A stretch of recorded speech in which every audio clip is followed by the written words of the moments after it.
I'm Josh Kelly, welterweight, currently 6-0, fighting for the Commonwealth title. Follow Sport Icons.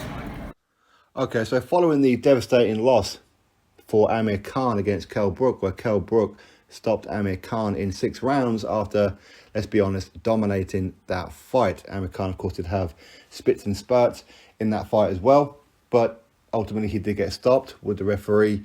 Or is it fair to say the referee stepped in too early? Yes or no? Again, it's entirely on you. But what's next for Amir Khan? Amir Khan, as we know, does have a rematch clause with Kell Brook. So that would be the first thing that was probably going to be addressed. That should Amir Khan lose the fight, which of course he did, he has a rematch clause that he can activate. Had he defeated Kell Brook, there would be no rematch clause. So would we see that fight? Is that a fight that the public would want to see? How much money would be in a rematch? Maybe Amir Khan can look at it and say, well, maybe I lost that fight because my timing wasn't there. My hand speed was there, but my timing, punch accuracy wasn't there. My punch resistance wasn't really there. My footwork wasn't really there. Maybe now, because after 2.5 years out of the ring, maybe that was the reason why.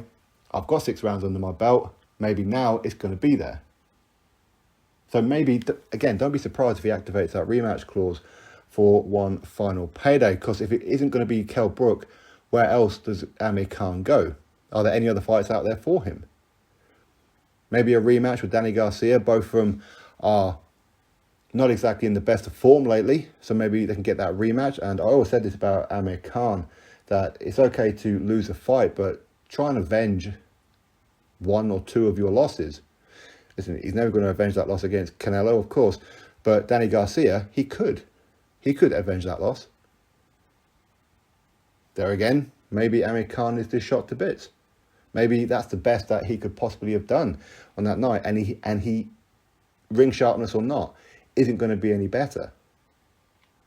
There is always that, and I do have to say congratulations to Amir Khan for showing tremendous heart, for not quitting in that fight, and being very, very humble in defeat. And yes, that will hurt him.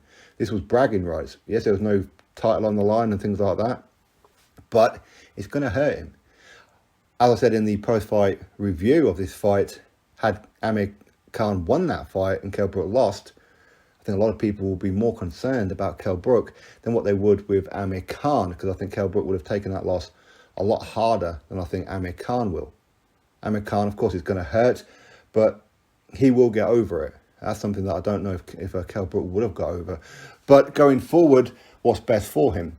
Of course, he's got enough money in the bank, you would imagine, not just because of boxing, because he does have his own businesses, the Amir Khan Foundation, the Amir Khan Academy, and all these other kind of things that he does. He does like a lot of work for charity, spends a lot of time over there in Dubai and all over the world, really. So he's a huge celebrity. There's always going to be things for Amir Khan. He could write books, he could do anything he wants. He can get into TV, he can get into movies.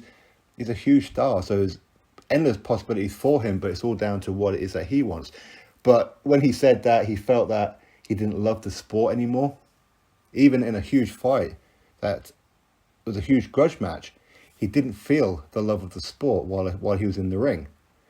If you don't feel it against Kell Brook, where are you going to feel it? So maybe it's time for him to hang up his gloves. He's had a fantastic career. You know, he's been a world champion and Olympic silver medalist and put on great fight nights, got some great wins under his belt. Of course, he's ended his career. If he is going to end his career, by looks of it, it may well do, going by Amir Khan's post-fight interview. But, you know, a huge way to cap off his career on a huge pay-per-view fight. He's been in there with the likes of Paulie Malignaggi, Devon Alexander, Canelo Alvarez, Danny Garcia. The list goes on.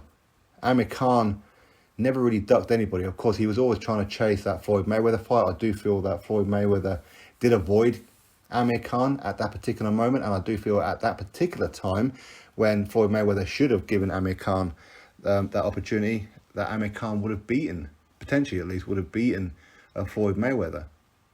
Obviously, because Floyd Mayweather, he was on his way out. Amir Khan was just about at his peak.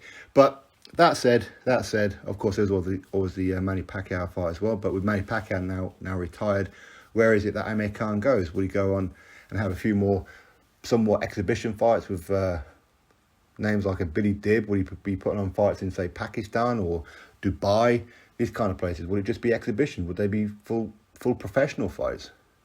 So there's always going to be options for Amir Khan. The door's never really closed for Amir Khan. He is 35 years old, but 35 years old in this era, as I've said quite a few times now, 35 in this particular era, it ain't no great deal. But if you've got miles on the clock, it can be a big deal. How you live your life outside of camp, of course, is going to hinder a lot of that as well. Anyway, we'll have to wait and see what happens with Amir Khan. I think probably best to retire. But if there's huge money on the table for a rematch, would he take it? Would he walk away from an extra few million? I don't know. We'll have to wait and see. Anyway, we'll have to wait and see. Will he activate the rematch clause? Will he continue? Or will he retire? My gut tells me he's going to retire, but we'll have to wait and see. Drop your thoughts below. Click thumbs up. Subscribe. Catch you all in the next video.